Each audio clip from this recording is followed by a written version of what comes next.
everybody. Welcome to ABA Inside Track, the podcast that's like reading in your car, but safer. I'm your host, Robert Perry Cruz, and with me as always are my fabulous book club co-hosts. Hey, Rob, it's me, and it's Diana. me, your friend Jacqueline Marie McDonald. And it's me, Alan Haberman, who is not going to sing my intro.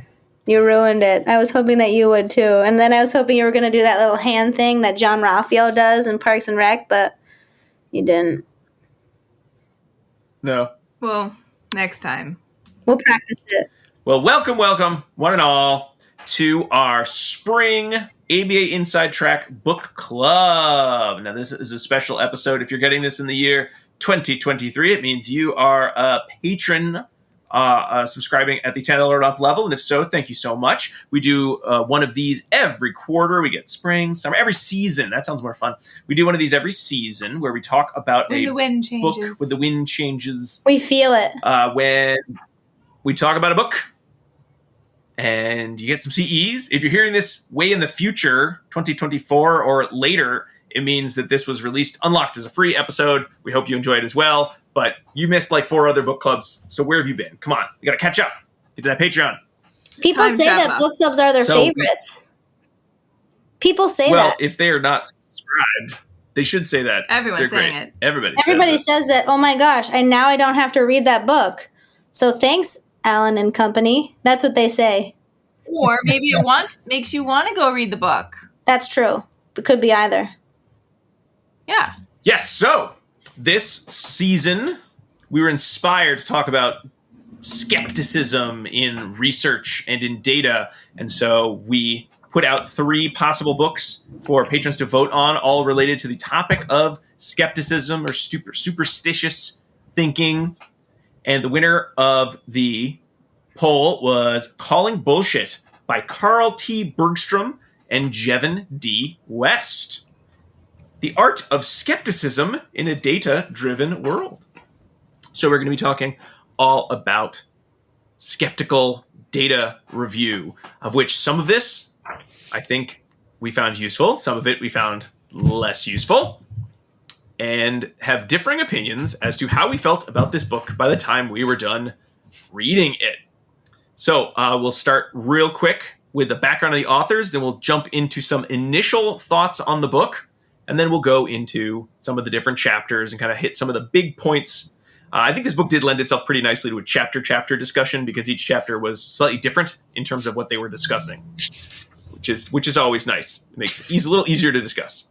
So Carl Bergstrom is a professor of biology at the University of Washington, who, quote, this is from his UW faculty page, "I use mathematical models and computer simulations to study a wide range of problems in population biology, animal behavior, and evolutionary theory."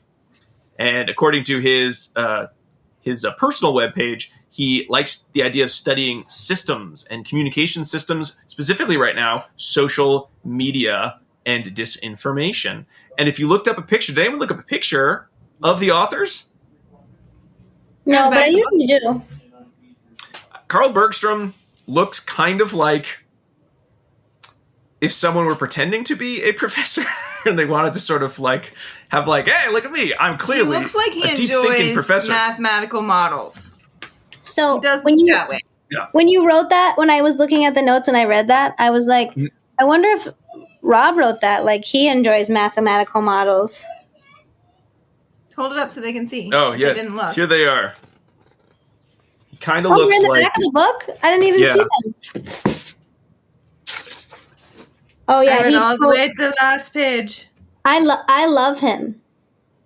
I love both of them, especially He's got some Carl. good shots on his personal page, too, where he's sort of changing. So he's got like a cool like model professor look, but he still looks like a professor. He's a real professor vibe. He's wearing a sweater vest for everyone in the audience. Definitely got a sweater vest vibe going. Maybe a short sleeve collared shirt. Yeah. I'll have to look again. He's got glasses. He's got curly hair. He's a white guy. I would totally... Looks like he does mathematical models. Yeah, he looks like the professor from Fringe. He looks like you would hire Rick Moranis to play him.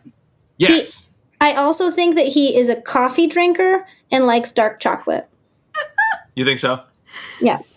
No. The other guy wants to get off of coffee, and he is a tea drinker now and tries to run marathons, but is not successful. Oh, okay. That would be Jevin D. West, Yeah. who is at the Information School at the University of Washington. Both at the University of Washington. He studies the science of science. He's a little bit more into, I think, communication and information and learning about science, learning about the world around us. So his headshot's not as professory, but it still looks very nice. They seem great. I don't know. Maybe we'll get him on the show. I doubt it, though. So we can say whatever we want, I guess. All right. And so the whole point of this book was discussing skepticism and how data can lie to us. And I think if we do kind of let's do kind of a quick round table. I'll go first because I think I was the most positive on the book because I'm usually the most positive on the book. That's my role in the book club. And I found that this book, just from an overall narrative perspective, I appreciated how I think it started strong with sort of a discussion of what BS is.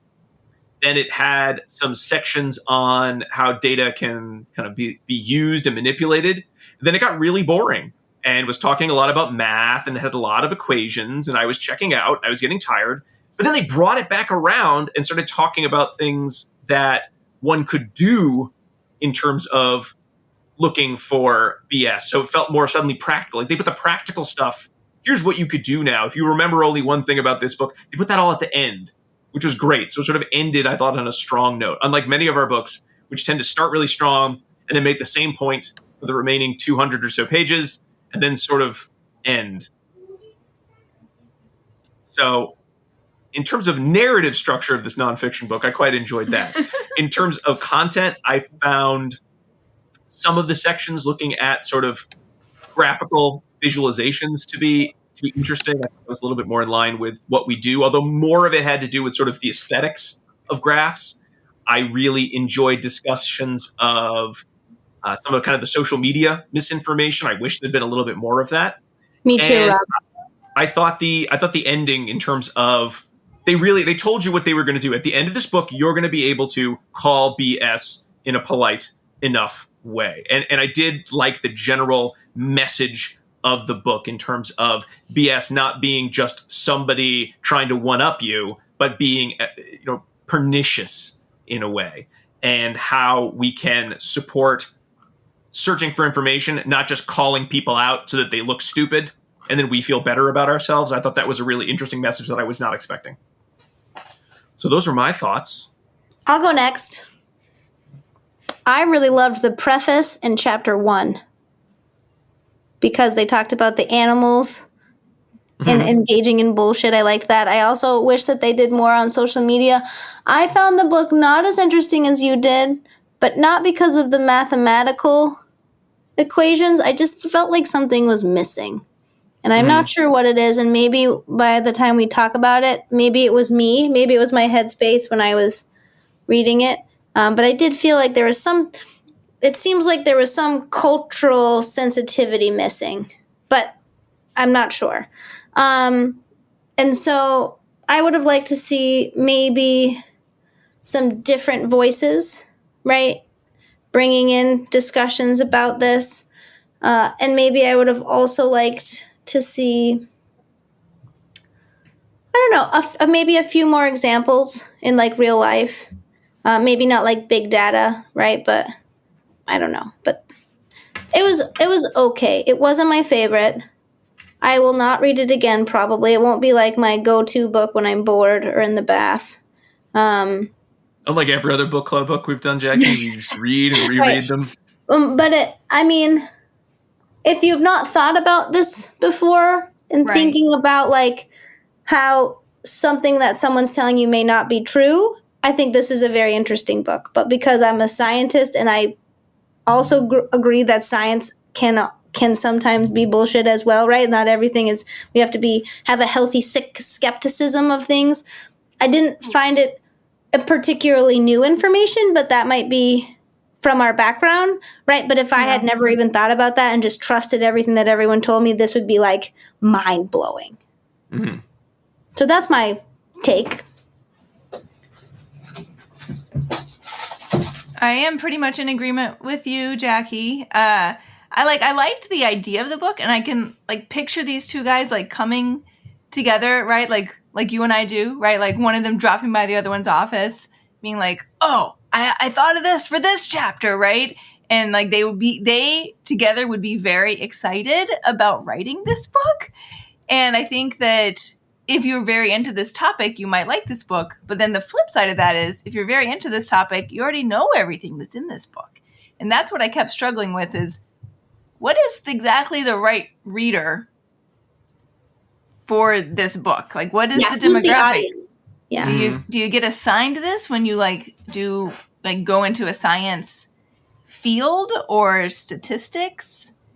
Or so is it a book kind of meant for students, or is it a book meant for a lay person who just happens to want to get their world turned on its head? But like, how would that person like find this book exactly? And it's not the kind of book where you're like, oh, I just worked a long, hard day. I can't wait to get home and like cuddle up with calling BS, right? And because it reads kind of like a textbook, even though they were trying to make it read really like chummy at times. Yeah. And they threw in so many examples. There's so many real world examples, connections, graphs, stories, anecdotes. Like they did it all in the way that you're supposed to, but I still didn't feel as connected to the book as I wanted to.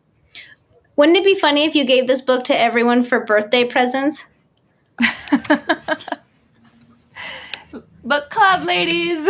We're gonna our friends can't even make it through a book that is like the lightest reading that you can imagine. So I don't think they're going to read this one. You got a 180. Maybe. Like, I didn't want to read A Man Called Ove, but, you know, calling BS, that was right up our alley. We had a great conversation. But, I mean, the material that's covered in here is solid. And like you said, if I hadn't encountered this before, it might have blown my socks off. Oh. Let's let Alan talk. Well, I was just going to say that they do talk about how this is sort of a repackaged version of a course they teach at a university level, and I think at an undergraduate level. Clever, right? Man, that's what I got to do. I got to use what I'm doing in my life to write a book. Yeah. So I think that might be where part of the like difficulty is, and like who is the audience, because like there is an audience for this, undergraduate students at the University of Washington, but them wanting to like reach a larger audience. And I think in that way, this sort of felt like Richard Dawkins for information literacy. So I could see how someone could approach this like from a like scientific skepticism, logical positivism sort of like, you know, angle of you get into sort of this reader verse and this book comes up on your suggested readings. But for that same reason, it's like not nearly as interesting a topic as evolutionary biology or as hot a topic as like religion versus science. It's information literacy. So I think that also was sort of like the topic falls a little flat compared to their like some of their rather bombastic rhetoric that they, you know, like calling bullshit or calling BS and all of that. But it's like, and here's data 5 different ways to visualize the same data. So yeah, I agree. Like, it was hard to see who the audience was. Again, information literacy is great. I just don't know, like, yes, young people maybe first entering like the university and needing to like have a healthy dose of information literacy, definitely. Potentially other people who have been exposed to, say, very narrow worldviews and are trying to break out of that. That could be. But it's really hard to say that this was a book written for a general audience. Yeah. Anyone could read it, but no one would probably pick it up. I do like the cover. I mean, I like the cover and I like the title. It's a good title. It's catchy. Well, and I do think that thinking about like who their audience is also, they do a lot of like, it's a book about information literacy, but it seems to presume a lot of like scientific awareness at the same time. Like they're casually talking about like, you know, high school, early collegiate, like physics and chemistry and things like that, which again, just wanting to talk about like cultural competence and who the audience might be, you might lose a lot of people in those sections who are like, well, this book doesn't feel like it's written for me. Yes. But maybe that's the audience. Maybe that's what it was, Alan. There are a lot of barriers to the people that might benefit from this information and want to access it, but because we're very, highfalutin in some of our examples, it makes it very inaccessible at the same time. It's not the most readable book at times from the perspective of someone who needs an introduction to information literacy. I still feel like I do, to be honest. It's good to have like a revisit and make sure we're still, because what was information literate 10 years ago, probably not the same now. We live in a much different world. So, I mean, I did find, while there was no one chapter, maybe the last chapter, although there were components of it that I understood from other kind of conversations and how do you have a good conversation about calling BS on someone? It was probably the most like, I don't think I thought of many of these in this specific context. So while there was never one chapter that I would say, I don't kind of know this though. Like you're not telling me anything new in terms of the central thesis of the chapter. There were little bits, and I do think it is helpful to have some of those reminders, because I think one of the key components that they discuss that makes BS so challenging and so difficult is that in our modern world there is so much misinformation, disinformation, which is not exactly the same as BS, so they kind of all fall into the same category, at least by their definition, that it becomes very numbing.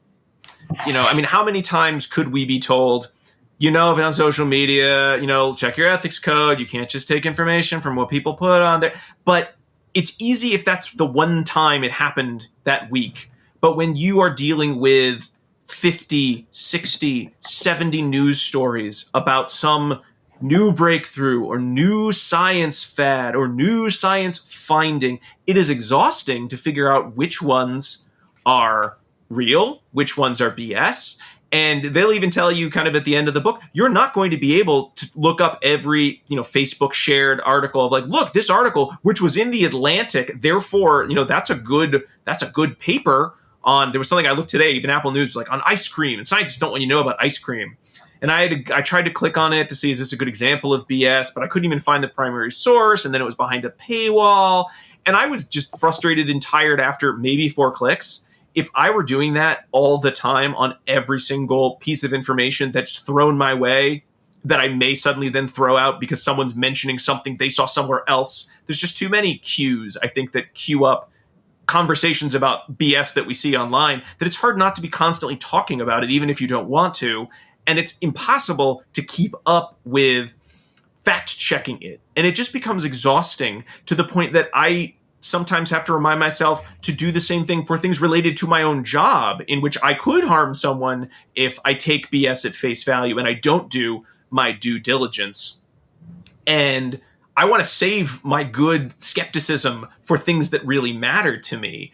And sometimes it's nice to see some of the tips they gave, including the one of, you might just need to start teaching yourself, I don't need to pay attention to a lot of stuff that's being thrown in my face all the time, because it will make it harder for me to remain skeptical, because you just get tired of it. You just become exhausted and numb to how much information is out there, what words get used all the time until they have no meaning anymore. So, those components I found to be most helpful, to me in terms of this as sort of a lifelong skill. But again, I agree with you all that, yeah, I'm not quite sure. I went into this specifically for a very specific, like, I want to get better at skepticism, and we're recording a discussion about this book. If you're not in that exact component, you're either going to know more than is in this book, or you're not going to know enough, I think, to be able to really meaningfully stick with all aspects of this book, because I think some chapters are much more accessible than other chapters.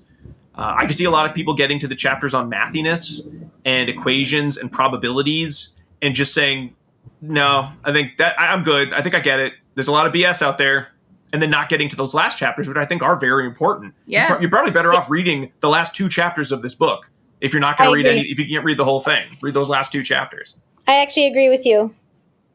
Actually agree with? No, I mean, like, those last 2 chapters were good. Even though the book wasn't like my most favorite of all time, I did appreciate those last 2 chapters, and I do love a nice roundup. Mm-hmm. Or wrap up. Roundup. I almost didn't make it to the end of this book, same. to be honest. #same. Because I got bogged down in the chapters 3 and 4, even though they had a lot of really beautiful, BS graphs to look at. There are lots of pictures to look at, right? But even though on the duck architecture. The duck architecture? Oh no, I don't. I forget it was that chapter. It's the idea of things looking good, that not having any function. The chapter called data visualization. Yes. Yep. Yeah. Well, I was going to say that I would recommend that. That might be a good chapter for like other behavior analysts or people in our field who do use visual analysis rather than statistical analysis. Just because I feel like that chapter, maybe 6 and 8 as well, just because they talk about like selection bias and how that can affect graphing. Those would be really good recommendations. But yeah, chapter 7, data visualization, just what a good graph is and what a fluff graph is. Be very important. Yeah.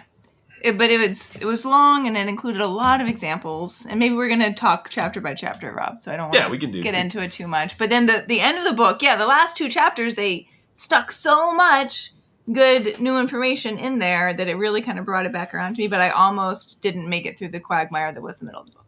Isn't it funny when they do that at the last 2 chapters? They're like, there's so much. Oh no, I've like waffled around with my words for the first couple of chapters, and now this is what I actually mean to say. Yeah. It's like the first couple, you mean the first 9. Yeah.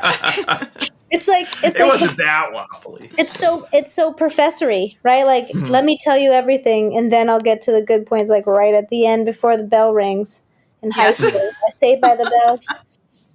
Let me click through the last 25 slides here. Holy moly. Here's the point. 10 minutes. So, yeah, I guess if you're like, I don't want to listen to anyone talk about this book anymore, I'll go pick it up and read the last 2 chapters. You know what? Might not be the worst thing to do. Although you paid for the whole book. You paid for the whole book, but you only need the last 2 chapters. No, I like the first 2. I like the preface in chapter 1, too. So, all right, so you need 4 chapters of this book. And then at that point, you might as well just finish it.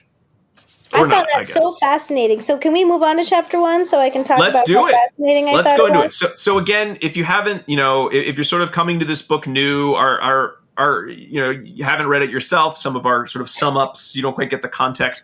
Basically, the idea of this book is that while BS and chapter 1 goes into it a little bit more detail, used to be sort of the realm of the snake oil salesman, of I'm just going to use fancy words that don't mean anything to try to convince you that what I am telling you or selling you is important.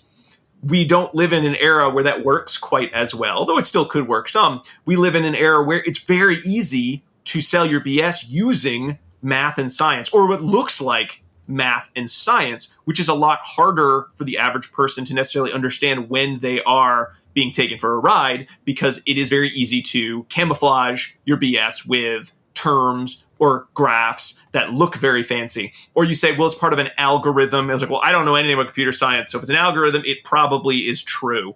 And giving people, the goal, giving people the power and the literacy to understand that they can identify what's BS, even if they don't have a background in math or science or computer science or technology. And yeah, so that's kind of the beginning of the book, the preface of the book. So we get to chapter 1 about bullshit everywhere. It's and like my a lot favorite. of animal examples. I love you love the that animal examples. So this is what I was like, oh, this is going to be a good book. When I read this chapter, I was like, I am jazzed, because they pull it back. They're like, this isn't just a human problem. This is like an everyone problem. Like, ravens will like put things down and pretend to hide their food so that other ravens. So it's like a biological, characteristic that could come into like evolution. And I loved that. And I really appreciated, I'm going to jump to the end of chapter 1 where they're like, it's really easy to create BS, but it's really hard to get rid of it. And I love that they tied that back to the autism vaccine, right? And I was like, ooh, look at you, right? So, because that's a great example that it's been very difficult to clean that up, right? So it was really, I don't think it was easy for him to make that study, but it was definitely easier for him to make that study falsified than it is for us to debunk an already debunked study, right? From like, I don't even know how many years ago, but I just like the timeline and the progression of that first chapter because it gives us, I think anyway, for me, it pulled me in and I was like, oh, okay, I kind of see where I'm going. And then I love that take home point that it's like, it's so easy to make, but really hard to clean up. And look how, and here's a perfect example of that, where if you're reading this book, you probably don't think vaccine causes autism, right? Because it's a scientific book. And I appreciated that kind of take home. You're speaking of the Brandolini principle. Brandolini! They quote on page 11, I took this quote because I like this. The amount of energy needed to refute bullshit is an order of magnitude bigger than that needed to produce it. Oh, there's another quote too. I'm trying to find it right now. Is it the Jonathan Swift quote? Yes. Do you have it written down Falsehood too? flies and truth comes limping after it. Yes, I love that. I knew you'd like that quote, Diana, versus the order of magnitude one. Or I had highlighted on the same page if you combine the three, you learn 1, BS takes less work to create than to clean up, takes less intelligence to create than to clean up, and spreads faster than efforts to clean it up. Yeah. Yeah, and when we sort of skipped through some of the animal piece, but I like the evolutionary biology of BS as but like Jack, you have the example of the ravens and how this could have developed in terms of producing BS requires some amount of theory of mind. If you don't understand that people have different perspectives than you don't engage in any sort of a lying behavior. So I think they listed it: ravens, chimps, and gorillas are the only creatures that can BS. But it's not the same. I've been watching all the crows in our neighborhood now. Do the crows do it too? What's that? What's the family that crows are in? Corvids. Thank you, Alan. I said it knowing you would totally know the answer. Well, and just even step back and they talk about the mantis shrimp that will still do the aggressive display to threaten potential predators, even if it's in the process of molting. It's just like, well, like the mantis shrimp probably doesn't understand that it's lying. It's just engaging in the same behavior that it would as if it weren't vulnerable, because evolutionarily doing that has protected it. So they haven't had to come up with a new behavior of hiding. And I sort of, but then they sort of then jump to the crows and be like, well, it seems like the crows understand that they're lying, but maybe they just have a rule that says you only really hide food when another crow isn't, or a raven isn't around, and that we probably don't actually know. They could just have a sophisticated set of rules that they learn either genetically or potentially socially about you act one way and a discrimination training kind of thing. So, which I, again, feel very comfortable because we're behaviorists, right? We're yeah, we get this. We get this. This is making sense. Yeah. I also appreciated how this chapter really differentiated lying from BS, because I think most of us, when we think of BS, we think, well, that's lying behavior. But they're really under the control of a lot of different variables. And for the most part, we try to avoid lying because if you could just lie, you'd be like, look at this new invention. It's the best invention. It will cure all the problems. And people would buy it, and then they'd say, hey, that didn't work, and we'd all shrug. But we don't lie directly because there are a lot of social penalties and punishers for people who engage in lying behavior. Whereas if you engage in BS behavior, well, there's a chance no one ever knows that you are stretching the truth, or you are using statistics to say something that doesn't mean anything. It only works because it has this like deniability behind it. Well, like, oh no, the thing I said, I think they use an example later on, like, no, this is a 99% caffeine-free cocoa is one of the examples. And then they use kind of the percentages to talk about how much caffeine is in coffee. Buddy, the door's closed. You can't come in. Yes. The answer is yes. How, technically Starbucks coffee is 99% caffeine free in terms of it is not, 99% of caffeine, because there's so many ways you could use that term and still make it mean something. So BS is not a lying behavior in that you have this plausible deniability behind it. You're using words either out of context or using numbers out of context. And it was just words. It seemed easier to figure out that it didn't mean anything. Because if I said, oh, this is, dentists prefer this one to the other brand, it's like, do they really? But when you add in that 9 out of 10 dentists agree, it's like, oh, well, that's a fact. That's a statistic. 9 out of 10, that's the thing to buy. Because that one dentist is probably wrong. The 9 must be smart, even though that doesn't mean anything. Did they literally ask 10 dentists about this new toothbrush? I mean, where did they get that information? So when we come down to it, BS is a behavior, or BSing is a behavior that might have some sort of kind of, evolutionary background perhaps, but it's verbal behavior that we engage in. It is not the same as lying. And it allows for presenting information in a way that possibly avoids other social punishers that come from lying, but still takes advantage of other people in some way, sometimes not even purposefully. And they just barely address it, but one other thing at the end of the chapter, they talk about that we live in like an information landscape right now that makes it very hard for truth tellers to sort of stay on top of the cleanup, because we've gone in less than a century from like the radio being our sole source of radio and newspapers to like Facebook. The like balkanization of social media over the last 4 years has, made that worse. So there's that's an important point that they sort of weave throughout, but like this chapter is where they sort of say it most clearly, that it is a very hard time to be trying to do this work, which is why they probably are wanting to do it right now. That's true. Well,